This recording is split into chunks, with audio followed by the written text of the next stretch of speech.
अस्सलाम वालेकुम स्टूडेंट्स, कैसे हैं आप सब? खैरियत है? स्टूडेंट, आज जो हमारा टॉपिक है वो है future continuous tense.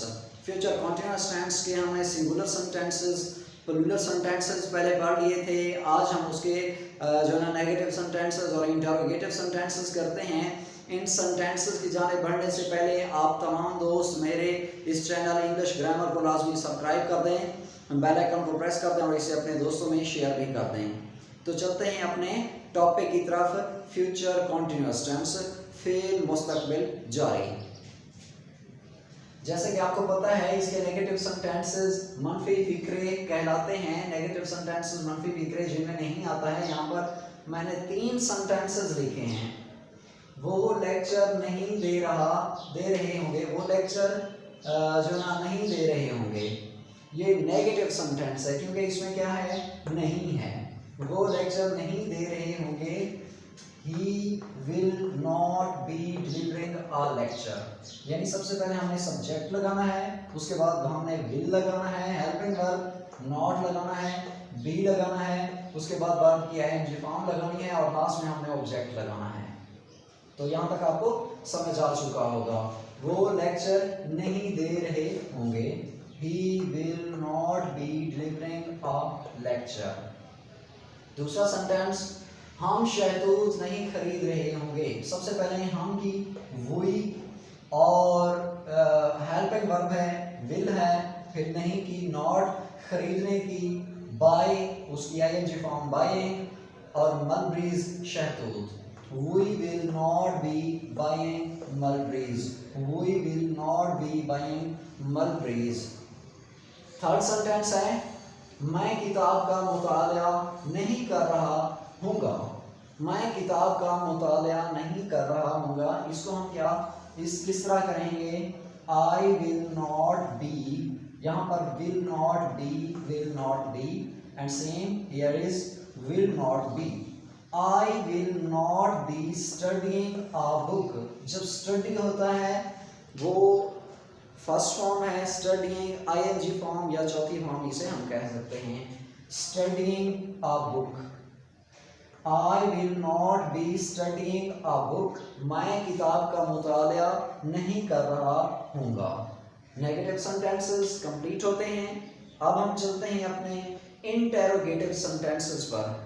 Interrogative sentences सवालिया फिक्रे, सवालिया जुमले जिनमें क्या आता है, क्वेश्चन वर्ड सेंटेंसेस और होते हैं, इंटेरोगेटिव सेंटेंसेस और होते हैं। There is big difference between question word sentences and as for as negative interrogative sentences. Interrogative sentences में सेम ये आता है, क्या क्या क्या क्या।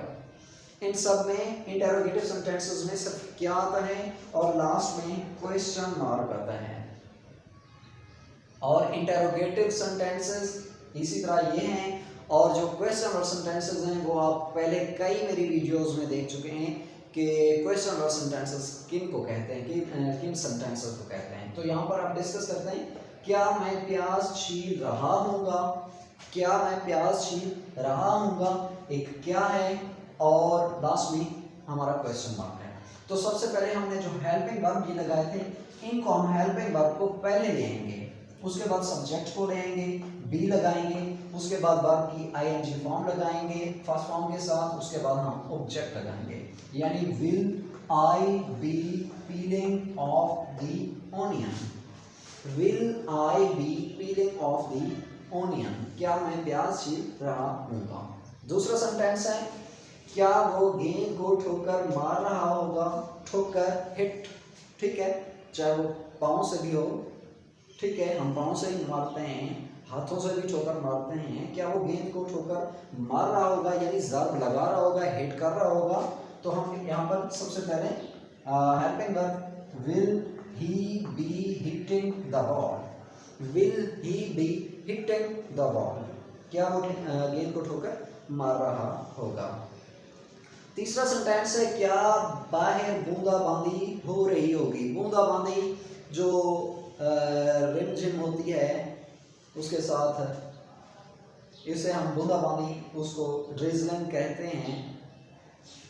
Will it be drizzling outside, it, क्योंकि आपको पता है क्यों आया है, क्योंकि मैंने यहाँ पर सब्जेक्ट जहाँ ना हो वहाँ पर हम इट को यूज़ करते हैं। और अगर बात हो रही हो आपको पता है किसकी, मौसम की, हवा की, बारिश की, तूफान की और टाइम की, तो वहाँ पर हम क्या कर लेंगे, सपोज कर लेंगे इट को सब्जेक्ट के तौर पर। और अगर कहीं छोटी चीज़ों के नामों की, इसमें ज़मीर की बात हो रही हो, तो फिर भी हम इट को यूज़ करते हैं। ठीक है स्टूडेंट्स, तो यहाँ पर क्या है, क्या वह बूंदाबांदी हो रही होगी, will it be drizzling outside, will it be drizzling outside. तो सबसे पहले हमें क्या करना है, विल यानी हेल्पिंग वर्ब, उसके बाद सब्जेक्ट, उसके बाद बी, उसके बाद वर्ब की आईएनजी फॉर्म, और उसके बाद object, and the last one is you know of course it is question mark. इसी तरह हमारे नेगेटिव सेंटेंसेस का ये बनाने का तरीका, बनाने का फार्मूला मैंने लिखा है। सबसे पहले सब्जेक्ट,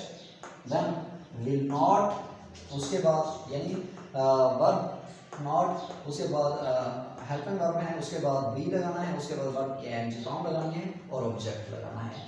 ये नेगेटिव सेंटेंसेस, इंटरोगेटिव सेंटेंसेस यहाँ तक क्लियर होते हैं स्टूडेंट्स। अगर आपको इनमें कोई प्रॉब्लम हो, कोई मसला हो, कोई दिक्कत हो, कोई चीज़ समझ ना आ रही हो, किसी चीज़ में कोई प्रॉब्लम हो, आप मुझसे डिस्कस कर सकते हैं, मुझसे पूछ सकते हैं और मुझसे कमेंट कर सकते हैं। स्टूडेंट यहाँ तक ये क्लियर हैं। ये मेरी जो वीडियोस हैं ज़बरदस्त हैं, आप इन्हें लाजमी देखा करें। स्टूडेंट ये जो इंग्लिश ग्रामर है, इंग्लिश आज थोड़ा सा मैं आपको मज़ीद बताना चाहूँगा इनके मुतालिक, टेंसेस के मुतालिक, टेंसेस की क्या एडवांटेजेस हैं, कितने फ़वाइद हैं, कितने आप जो है ना इनको यूज़ करके क्या कुछ कर सकते हैं।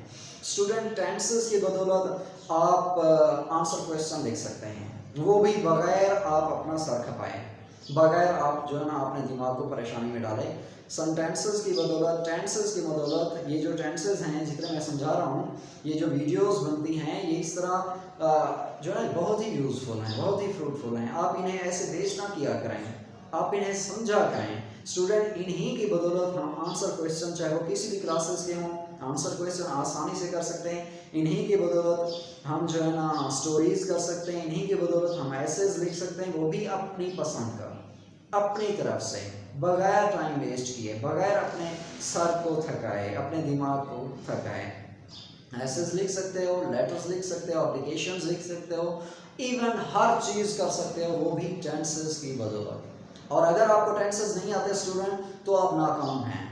आप इंग्लिश सिर्फ रट्टा लगा कर आए हैं, आप किसी ना किसी जगह पर लाजमी नाकाम हो जाते हैं। दोस्तों में नाकाम हो जाते हैं, कोई महफिल होती है उसमें नाकाम हो जाते हैं, कोई वर्ड्स नहीं बोल सकते एक साथ, किसी ट्रांसलेशन में प्रॉब्लम हो जाती है, आप अपने टीचर के सामने जो है ना मुतमईन नहीं होते, सेटिस्फाइड और कॉन्फिडेंट होकर बात नहीं कर सकते। स्टूडेंट ये चीज़ें बहुत ही अहम हैं, आपको ये चीज़ें आनी चाहिए। प्राइमरी लेवल से लेकर हायर लेवल तक, हाई लेवल तक आपको ये सारी चीज़ें, टेंसेस आपके क्लियर होने चाहिए। और मैंने यहाँ पर देखा है बाज़ पर काफ़ी सारे स्टूडेंट्स हैं जो बीए में आ जाते हैं, बीएससी में आ जाते हैं, उन्हें अभी तक टेंसेस नहीं आते हैं। मैट्रिक में आ जाते हैं जी, उन्हें टेंसेस नहीं आते हैं। एफएससी एफए में आ जाते हैं, उन्हें टेंसेस नहीं आते हैं। इनकी बदौलत जो है ना वो क्या करते हैं, फिर जो है ना गलत सेंटेंसेस लिख देते हैं, एरर्स आ जाती हैं, ग्रामेटिकल एरर्स कमिट करते हैं काफ़ी सारी।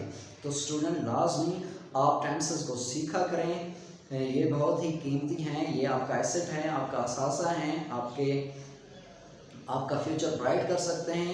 इन टेंसेस को लाजमी सीखा करें और मेरी वीडियोस कंप्लीट देखा करें। अगर आप मुझसे सेटिस्फाइड हैं, मुझे कमेंट भी किया करें स्टूडेंट। ठीक है, अपनी अगली वीडियो में इंशाल्लाह फिर से हाजिर होंगे। तब तक के लिए अल्लाह हाफ़िज़।